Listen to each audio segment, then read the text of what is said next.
Hello everyone, CGPSC ABCD में आप सभी का स्वागत है। अगर आप छत्तीसगढ़ सहायक शिक्षक भर्ती परीक्षा 2026 की तैयारी कर रहे हैं तो ये वीडियो आप सभी के लिए बहुत ही ज़्यादा इम्पोर्टेंट होने वाला है, क्योंकि इस वीडियो के अंदर हम इंग्लिश ग्रामर के जितने भी प्रश्न अभी तक पूछे गए हैं प्रीवियस ईयर में, उन सारे प्रश्नों को यहाँ पे प्रैक्टिस करने वाले हैं। तो इन सारे प्रश्नों को लगाने पे आप सभी को ये पता चलेगा कि कौन कौन से ऐसे टॉपिक्स हैं जहां से एग्जाम में प्रश्न पूछे ही जाते हैं। तो अभी तक जितने भी सहायक शिक्षक का एग्जाम हुआ है, शिक्षक का एग्जाम हुआ है, व्याख्याता का एग्जाम हुआ है, उन सारे परीक्षाओं के प्रश्नों से मैं इंग्लिश ग्रामर के क्वेश्चन को आप सभी को सेलेक्ट करके लाया हूं, ताकि आपको एक ही जगह सारे प्रश्नों का प्रैक्टिस मिल जाए, उन सभी का एनालिसिस मिल जाए और आप ये पता कर सके कि ऐसे कौन कौन से टॉपिक्स होते हैं इंग्लिश ग्रामर के जहां से प्रश्न आप सभी के लिए पूछे ही जाते हैं। ठीक है, तो इस वीडियो में शुरू से लेकर लास्ट तक जरूर बने रहें। चैनल में अगर आप पहली बार विजिट कर रहे हैं तो आप हमारे चैनल को जरूर सब्सक्राइब करिएगा, वीडियो को लाइक भी करिए, दोस्तों के साथ शेयर भी करिएगा। और किसी भी तरह का डाउट हो तो आप हमारे जो टेलीग्राम चैनल है सीजीपीएससी एबीसीडी का, उसको भी जरूर ज्वाइन कर लीजिएगा। ठीक है, तो जितने भी प्रश्न बनेंगे उन सारे प्रश्नों के टॉपिक्स को आपको नोट डाउन करते हुए चलना है। ठीक है, तो चलिए लेट ना करते हुए आज के इस वीडियो की शुरुआत करते हैं और बढ़ते हैं क्वेश्चन नंबर 1 की ओर। वीडियो को पॉज कर करके सारे प्रश्नों को आप सभी को लगाना है। ठीक है, देखिए पहला प्रश्न आप सभी के लिए ये रहा स्क्रीन के ऊपर। क्वेश्चन नंबर 1 है कि Miss Jyoti is teaching the students in class 5। Miss Jyoti कहती हैं the cheetah is the fastest land animal, what is the part of speech of the word fastest. Simple सा प्रश्न, यहाँ पे एक सेंटेंस दिया गया है कि the cheetah is the fastest land animal. इस सेंटेंस के अंदर जो फास्टेस्ट है ये कौन सा पार्ट्स ऑफ स्पीच होता है। मिस ज्योति जो है मीनू से पूछती है तो मीनू बोलती है कि नहीं एडजेक्टिव है, शीलू बोलती है कि एडवर्ब है, सोनू बोलता है कि नाउन है, मोनू बोलता है कि वर्ब है। अब आप सभी को बताना है कि ये चारों में से कौन सही है, फास्टेस्ट कौन सा पार्ट्स ऑफ स्पीच होता है। आई होप आप सभी ने पार्ट्स ऑफ स्पीच के बारे में पढ़ा होगा। अगर नहीं पढ़े होंगे तो आप लोग कमेंट करिएगा, मैं पार्ट्स ऑफ स्पीच के ऊपर मैं वीडियोस ला दूंगा, उसका थ्योरी पार्ट का भी और आपसे क्वेश्चंस का भी प्रैक्टिस करा दूंगा अगर आप सभी लोग कमेंट करते हैं तो। इसका क्या राइट आंसर होगा, वीडियो को पॉज करिए और आंसर देने की कोशिश करिए। इसका राइट आंसर जो है option number A, Meenu is right. क्यों? क्योंकि जो फास्टेस्ट होता है वो एक तरह का एडजेक्टिव होता है। एडजेक्टिव क्या होता है, हिंदी में इसको बोलते हैं विशेषण। ठीक है, विशेषण क्या होता है, हिंदी में हम क्या पढ़ते थे कि एक ऐसा शब्द जो नाउन और प्रोनाउन, संज्ञा और सर्वनाम की विशेषता बतलाए, उसको हम विशेषण कहते हैं। इंग्लिश में वही कहते हैं कि ऐसा वर्ड जो नाउन और प्रोनाउन की विशेषता बताए, उसके बारे में और भी ज़्यादा डिस्क्राइब करे, इन्फॉर्मेशन दे, उसको हम एडजेक्टिव कहते हैं। तो ये फास्टेस्ट जो है ये क्या बता रहा है, किसके बारे में, कि जो चीता है वो फास्टेस्ट है, तो चीता की विशेषता बताने का काम कर रहा है, इसीलिए जो फास्टेस्ट है वो एक तरह का एडजेक्टिव है। तो इसका राइट आंसर जो ऑप्शन नंबर ए हो जाएगा। इसी तरह बहुत सारे एडजेक्टिव हो जाएगा, जैसे ब्यूटीफुल। ठीक है, ब्यूटीफुल भी क्या, कौन सा वर्ड है, कौन सा पार्ट्स ऑफ स्पीच होगा, एक तरह का एडजेक्टिव ही है।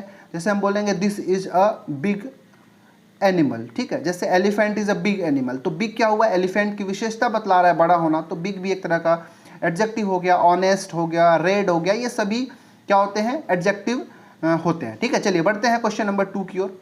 क्वेश्चन नंबर 2 को ध्यान से देखिएगा। प्रश्न है कि pick out the correct word to fill up the blank. यहाँ पे जो खाली स्थान है उसको भरने के लिए चारों में से कौन सा ऑप्शन जो है बिल्कुल सही होगा। तो क्वेश्चन नंबर 1 से हम ये समझ में आया कि एडजेक्टिव एक ऐसा टॉपिक है जहाँ से प्रश्न एग्जाम में पूछे जाते हैं और डेफिनेटली पूछे जाते हैं। मैंने कई सारे एग्जाम खुद भी अटेम्प्ट किया है जिसमें एडजेक्टिव से प्रश्न पूछे ही जाते हैं। ठीक है, अब बताइए कि ये फिल इन द ब्लैंक्स, यहाँ पे ब्लैंक्स में कौन सा वर्ड जो है यहाँ पे भरा जाएगा। द और क्वेश्चंस क्या है, मतलब सेंटेंस है the Red Cross gives dash to people in need.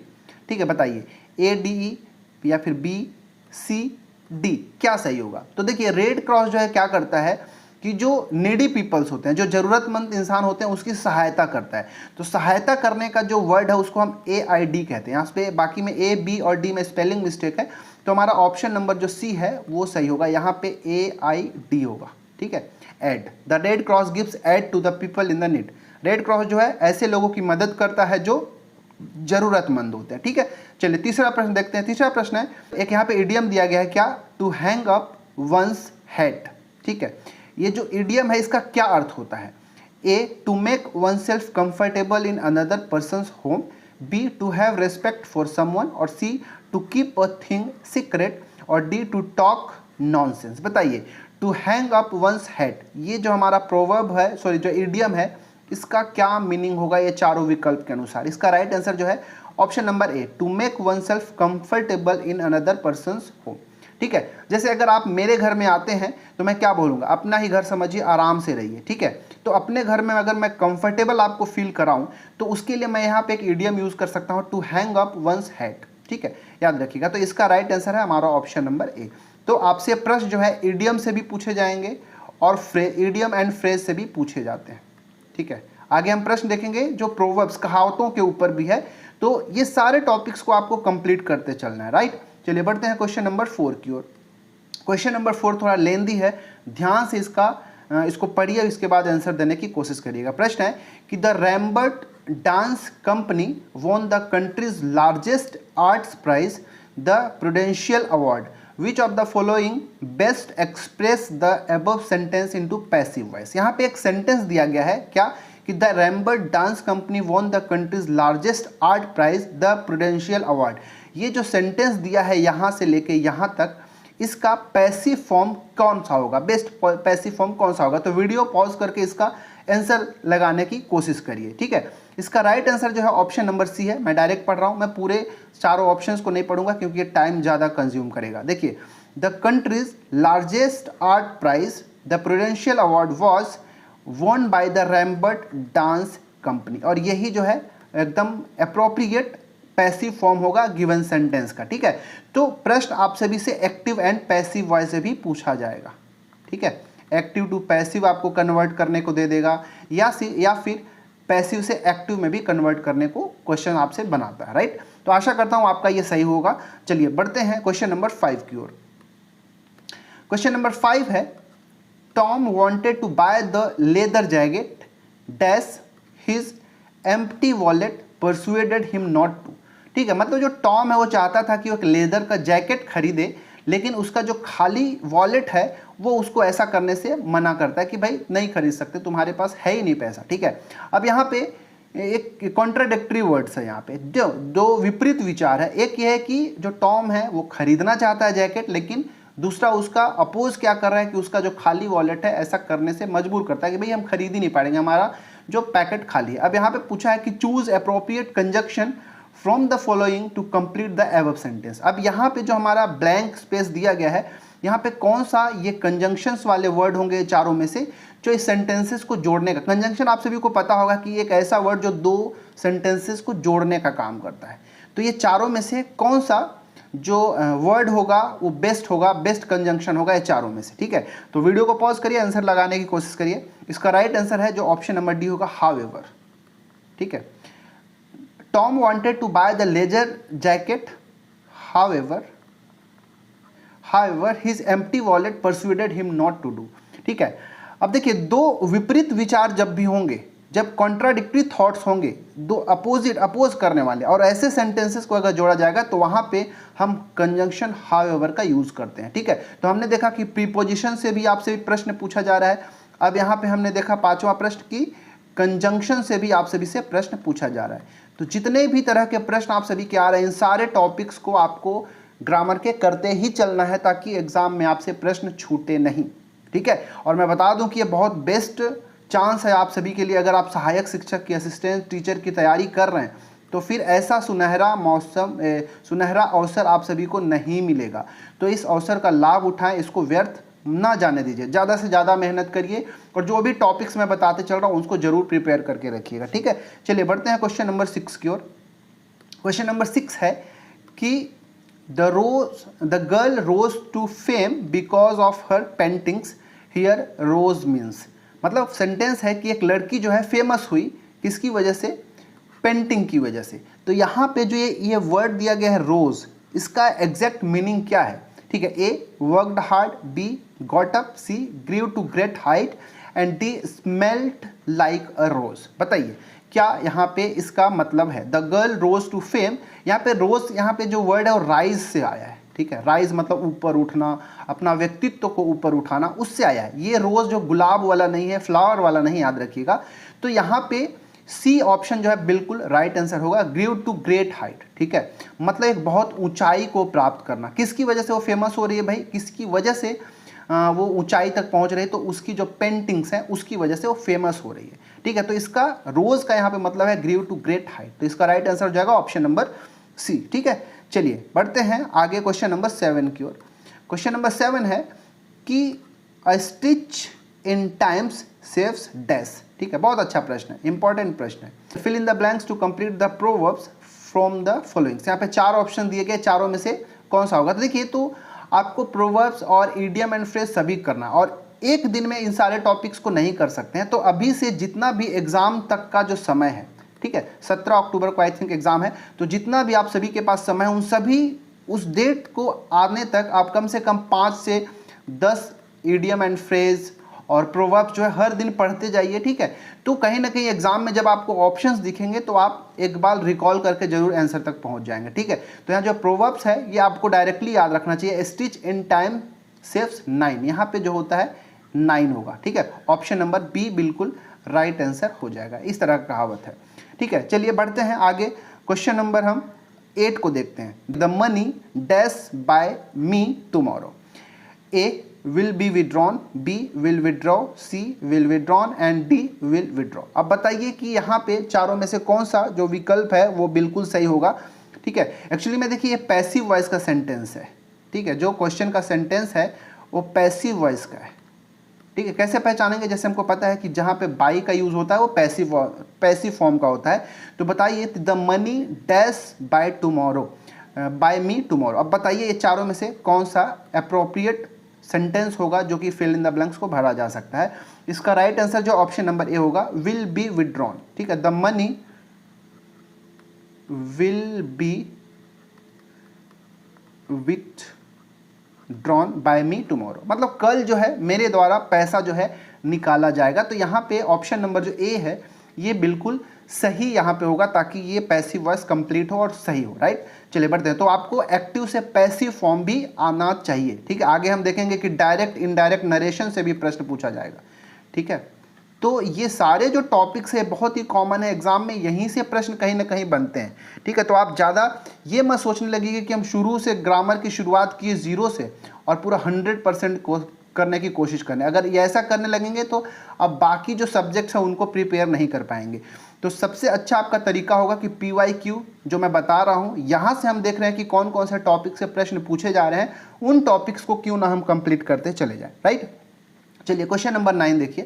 Question number 9 जो है, अब यहाँ पे ध्यान से पढ़िएगा। She ran dash the house towards the street. बताइए A out of, B into, C out और डी ऑफ, यहाँ पे क्या आंसर होगा? ठीक है, बताइए। She ran dash the house towards the street. ठीक है, मतलब वो घर से बाहर निकली और स्ट्रीट की ओर चली गई। तो उसके लिए घर से बाहर निकलने के लिए हम कौन सा प्रीपोजिशन का यूज करते हैं? ठीक है, इसका राइट आंसर जो option number A, out of. She ran out of, वो घर से बाहर की ओर भागी। ठीक है, out of the house towards the street, वो घर से बाहर की ओर भागी गली में। ठीक है, तो इसका राइट आंसर जो है ऑप्शन नंबर ए होगा, आउट ऑफ। घर से बाहर की ओर भागना, ठीक है, उसको हम घर से बाहर निकलते हैं, किसी डायरेक्शन में निकलते हैं, तो उसके लिए हम आउट ऑफ का यूज करते हैं। तो इसका right answer option number A हो जाएगा। 10वां प्रश्न देखिए। 10वां है fill in the blanks with suitable article. अब देखिए प्रीपोजिशन हमने देखा, कंजंक्शन देखा, वॉइस देखा, सब कुछ देख रहे हैं। अब यहाँ पे प्रश्न जो है आप सभी से आर्टिकल्स के ऊपर भी पूछे जाते हैं। तो बहुत अच्छे अच्छे प्रश्न यहाँ से बनते हैं, तो इसको भी प्रैक्टिस करके चले जाएगा। और ये बहुत ज़्यादा ईजी टॉपिक है, बहुत ज़्यादा डिफिकल्ट नहीं है। 20 से 50 अगर प्रश्न लगा लेंगे ना इसका आर्टिकल वाला, तो आप वहाँ से आंसर बना लेंगे। वही कॉमन सा पूछे जाते हैं। पहला 10वां प्रश्न है कि I can't live on dash $500 a month. मैं $5,000 हर एक महीने पर जीवन नहीं जी सकता। सेंटेंस आपसे ये कह रहा है। अब बताइए यहाँ पे डैश जो है स्पेस है, उसमें क्या राइट आंसर होगा? ठीक है, तो इसमें ऑप्शन नंबर डी जो है बिल्कुल राइट होगा। किसी भी तरह का आर्टिकल का यूज यहाँ पे नहीं किया जाएगा। याद रखिएगा कि जब किसी नाउन, ठीक है, जब किसी नाउन से पहले जैसे डॉलर हो गया या फिर इसकी जगह रुपीज़ भी हो सकता है, तो डॉलर या रुपीज़ उसके पहले अगर कोई नंबर दे दे, 100, 50, 500, 1000, कुछ भी नंबर दे दे, तो उसके पहले भी किसी भी तरह का आर्टिकल का हम यूज़ नहीं करते हैं, क्योंकि ये जो संख्या है वो खुद ही अपने शब्द जो यहाँ पे है उसको निर्धारित करने का काम करता है।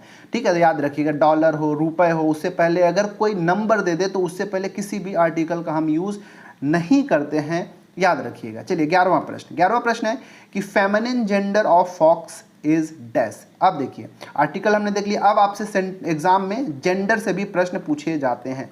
ठीक है, लिंग के ऊपर आधारित प्रश्न पूछे जाएंगे कि मैस्कुलिन जेंडर से फेमिनिन जेंडर हम कैसे बनाएंगे। ठीक है, फेमिनिन से मैस्कुलिन जेंडर क्या होता है, ठीक है, न्यूट्रल जेंडर क्या होता है। तो जेंडर से भी प्रश्न आप सभी से पूछे जाते हैं और बहुत ज़्यादा इंपॉर्टेंट है। एक न एक प्रश्न आपको सारे एग्जाम में देखने को मिलता है जहाँ पे इंग्लिश से प्रश्न पूछे जाते हैं। ठीक है, तो जो फॉक्स मतलब हिंदी में हम लोमड़ी कहते हैं, इसका जो फेमिनिन जेंडर होता है, ठीक है, स्त्रीलिंग जो होता है उसको हम कहते हैं विक्सन।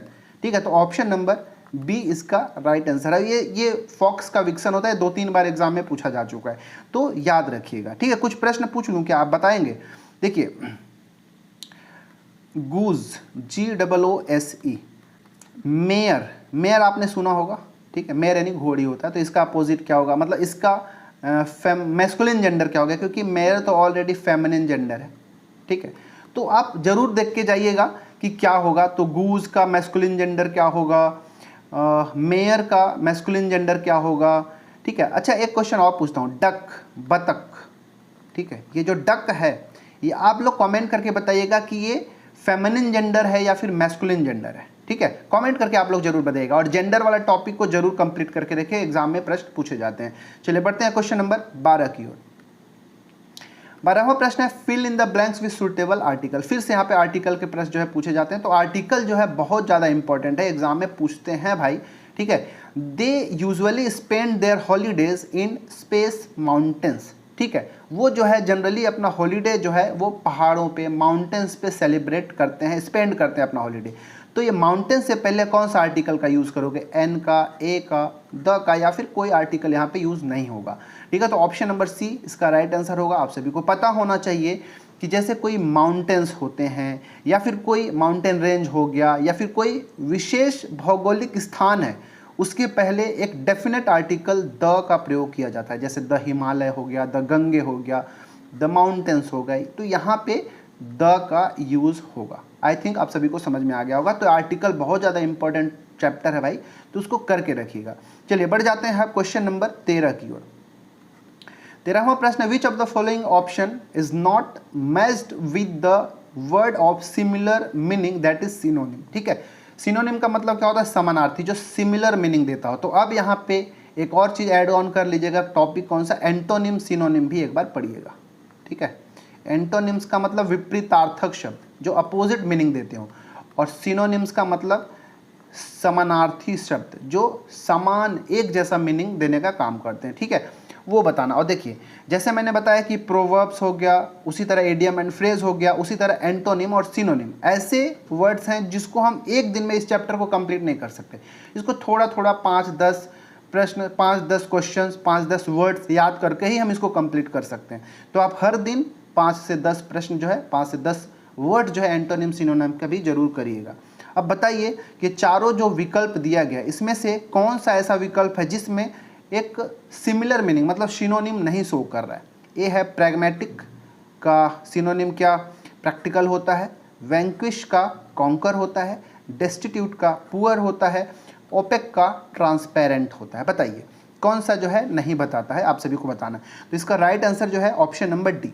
ठीक है, याद रखिएगा, प्रैग्मेटिक का मतलब होता है व्यवहारिक, प्रैक्टिकल, तो ये बिल्कुल सही है। प्रैग्मेटिक का सिनोनिम प्रैक्टिकल होता है, वैंक्विश का कॉन्करर होता है, सही है। डेस्टिट्यूट मतलब गरीबी, मजबूरी, तो उसके लिए पुअर भी सिनोनिम का काम करता है। लेकिन जो ओपेक है, ओपेक मतलब क्या होता है, जिससे अपारदर्शी, ठीक है, तो उसका अपोजिट होता है ट्रांसपेरेंट। तो ये एंटोनिम्स है। ठीक है, ओपेक का एंटोनिम ट्रांसपेरेंट होता है, इसीलिए हमारा ऑप्शन नंबर डी जो है सिनोनिम की तरह मैच नहीं है। तो right answer option number D हो जाएगा। ठीक है, चलिए बढ़ते हैं क्वेश्चन नंबर 14 की ओर। क्वेश्चन नंबर 14 थोड़ा सा लेंदी है, ध्यान से देखिएगा। Choose the correct indirect speech of the sentence.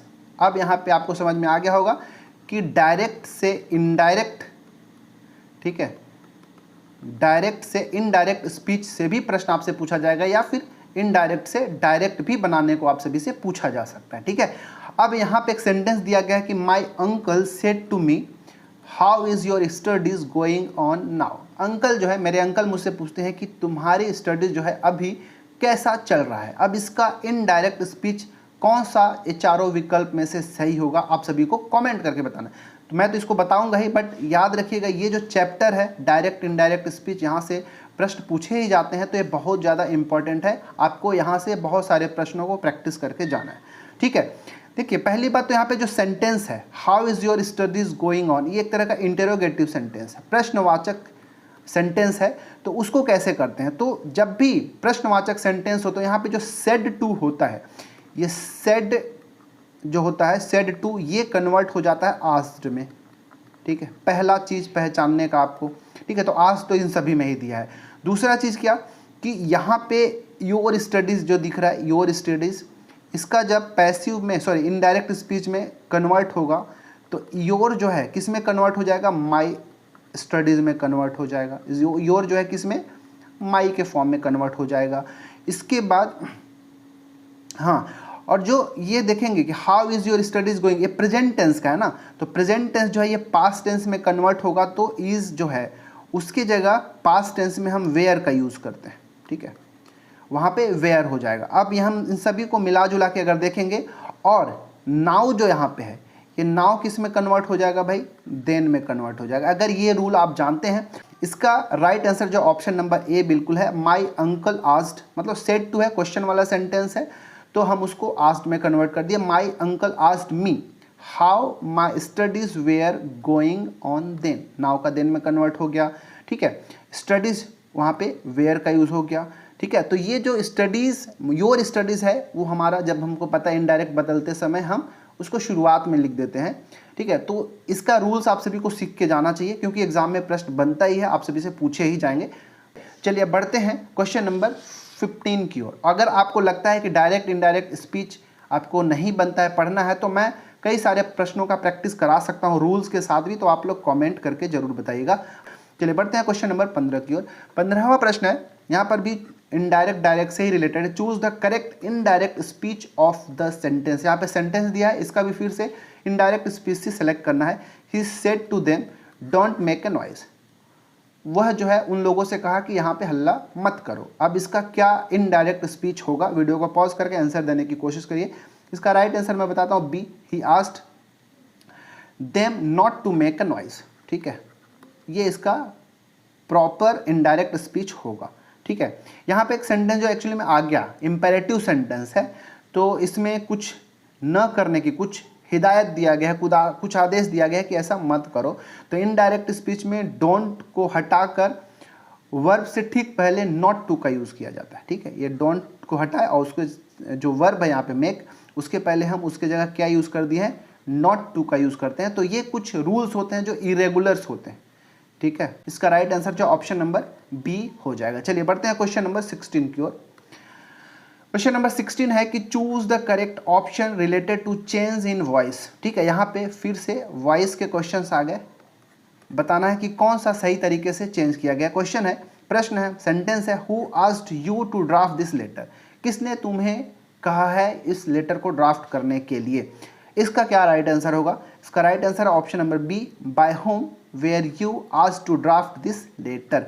Option number B is the correct answer for this question. देखिए एक्टिव वॉइस में जब वाक्य हु से शुरू होता है, ठीक है, WHO से शुरू होता है, स्टार्ट होता है, तो उसे जब हम पैसिव सेंटेंस में बदलते हैं, पैसिव वॉइस में बदलते हैं, तो शुरुआत में हु के जगह बाय हुम का यूज़ किया जाता है। ये कॉमन सा चीज़ है, याद रखिएगा। और वाक्य जो हमारा है ये पास्ट टेंस का है, who asked you to draft this letter, किसने पूछा था, तो ये पास्ट का है।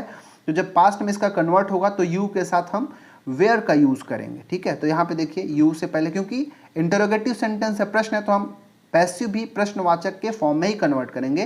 तो प्रश्नवाचक बनाने के लिए हम सब्जेक्ट से पहले हम हेल्पिंग वर्ब का यूज़ कर देते हैं। तो बाय हुम वेयर यू, इसीलिए हम वेयर को पहले लिख दिए यू से, ठीक है। तो इसका right answer option number B हो जाएगा। चलिए बढ़ते हैं क्वेश्चन नंबर 17 की ओर।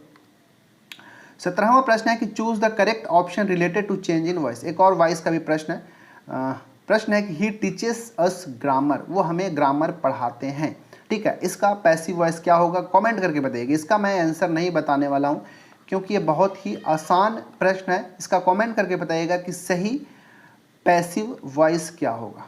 ठीक है, क्योंकि एक्टिव में दिया है तो आप सभी को बताना है कि इसका प्रॉपर पैसिव वॉइस क्या होगा। कमेंट करके जरूर बताइएगा, मैं सबका कमेंट देखूंगा और देखूंगा कि किसका सही आंसर होता है। राइट, चलिए बढ़ते हैं क्वेश्चन नंबर 18 की ओर।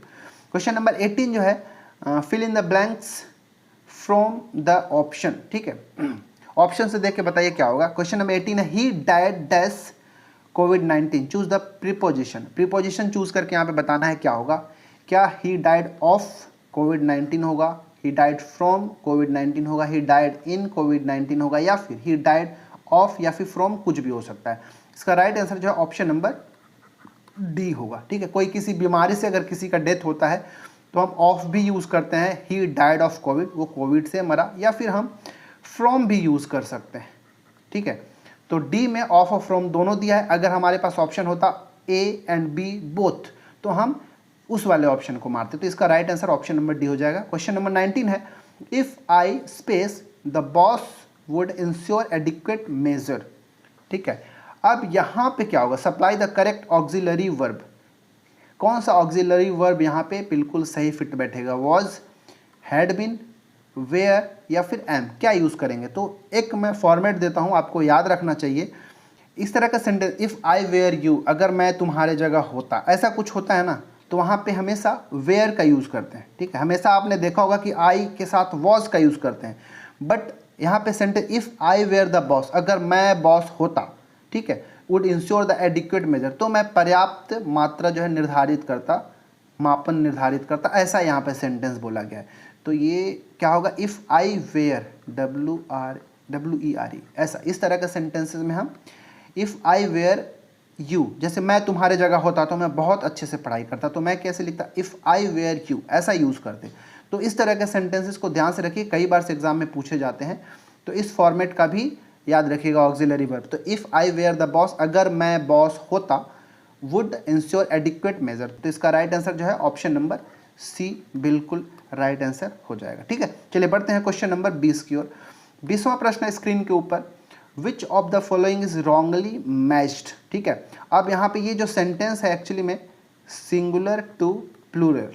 ठीक है, एक वचन से बहुवचन, ठीक है, सिंगुलर टू प्लूरल कन्वर्ट करना वाला जो होता है ना सेंटेंस, वहाँ से भी पूछा जाता है, तो उसी से है।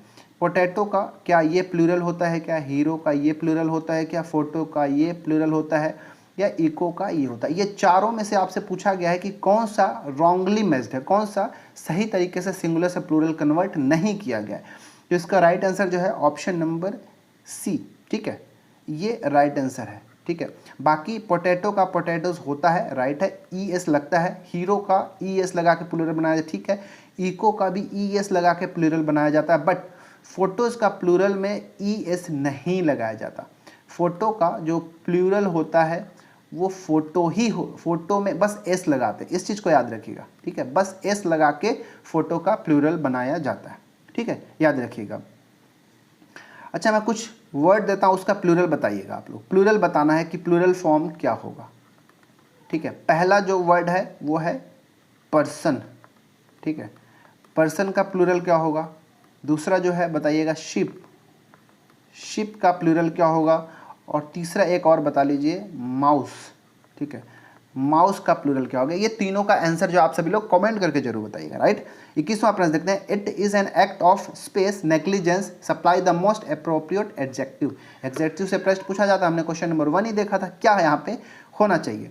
It is an act of, deep होगा, बिग होगा, ग्रेट होगा या फिर ग्रॉस होगा, क्या होना चाहिए। इसका राइट आंसर जो है ऑप्शन नंबर डी।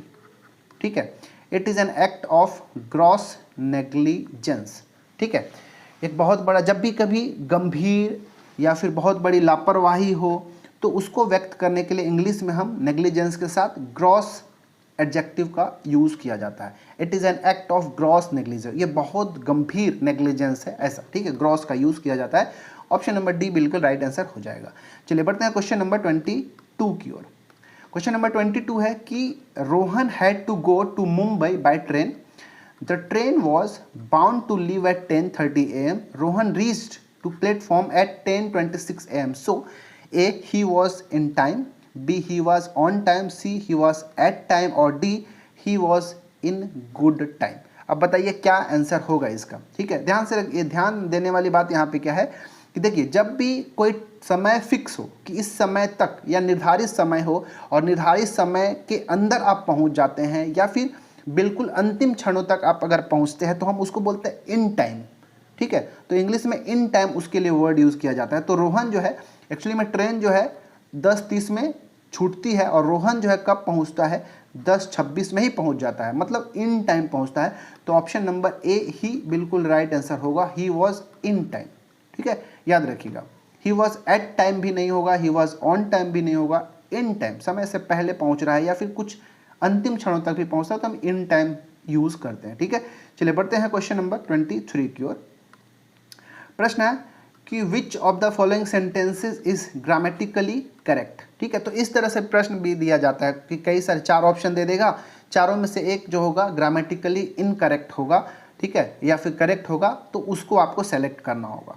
तो इस तरह का फॉर्मेट है, नो सूनर वाला जो फॉर्मेट होता है ना, इसको आपको याद रखना चाहिए। जैसे एक फॉर्मेट आपको, ये तो हम लोग जब पढ़ते तो रट ही लेते थे, जैसे नो सूनर के साथ हमेशा हैड का यूज़ होगा। एक और फॉर्मेट होता है वो भी बताता हूँ, हैड के बाद सब्जेक्ट होगा और सब्जेक्ट के बाद वर्ब का थर्ड फॉर्म होगा, ठीक है। एक और इसी में क्या फॉर्मेट होता है कि नो सूनर तो रहेगा, ठीक है, नो सूनर के साथ डीड का यूज़ होगा, डीड के बाद सब्जेक्ट का यूज़ होगा और जब भी डीड हो तो उसके साथ हम वर्ब का फर्स्ट फॉर्म का यूज़ करते हैं, तो ये वाला याद रखिएगा।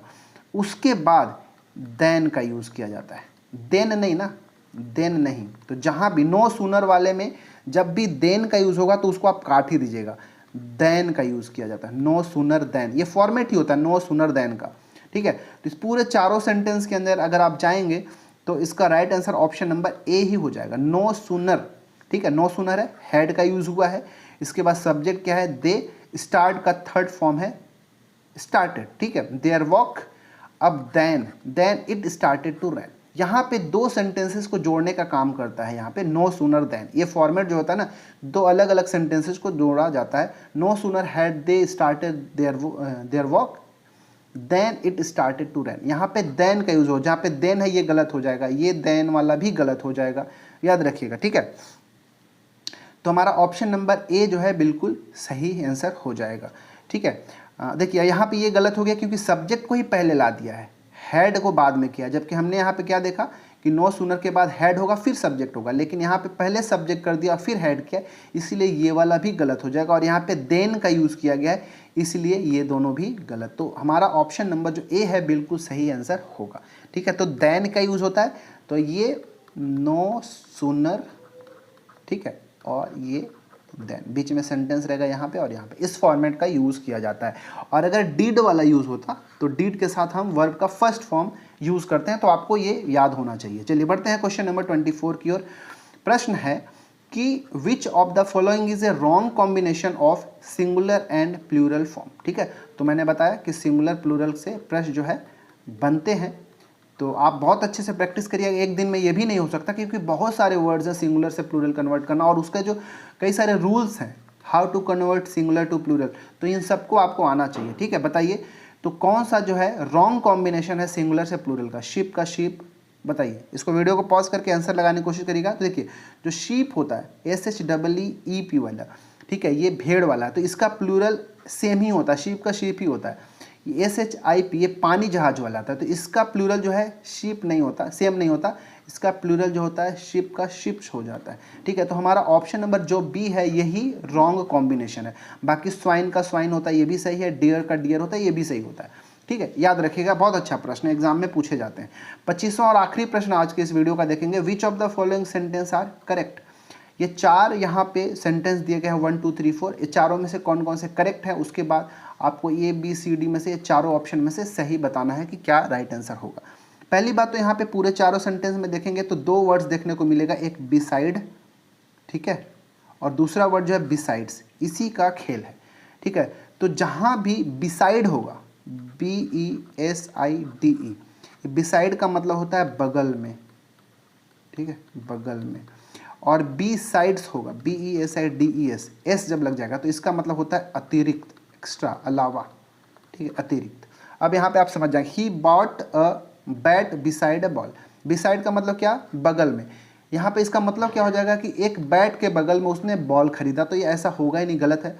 दूसरा, he bought a bat besides a ball. Besides का मतलब अतिरिक्त, मतलब उसने बैट के अलावा अतिरिक्त एक बॉल भी खरीदा, मतलब दूसरा विकल्प जो है बिल्कुल सही है। तीसरा, his house is besides the temple. Besides का मतलब मैंने क्या बताया, अतिरिक्त। यहाँ मतलब ही गलत हो रहा है कि उसके घर के अतिरिक्त टेम्पल है, ये गलत हो जाएगा। बगल का अगर यूज़ करना था तो बिसाइड बस यूज़ करना था, तो ये तीसरा भी गलत है। चौथा, his house is beside the temple, ये सही हो जाएगा, उसका घर जो है टेम्पल के बगल में है। मतलब अगर देखेंगे तो कौन कौन सा, दूसरा और चौथा ये सही हो रहा है, मतलब हमारा ऑप्शन नंबर डी बिल्कुल राइट आंसर हो जाएगा। तो इस तरह से प्रश्न भी आप सभी से पूछे जाते हैं। तो इस प्रकार से हमने इस वीडियो के अंदर 25 मोस्ट इम्पॉर्टेंट क्वेश्चंस लगाया, ठीक है। हमने ये देखा कि कौन कौन से टॉपिक्स जो है सहायक शिक्षक के एग्जाम में इंग्लिश ग्रामर से आ सकते हैं।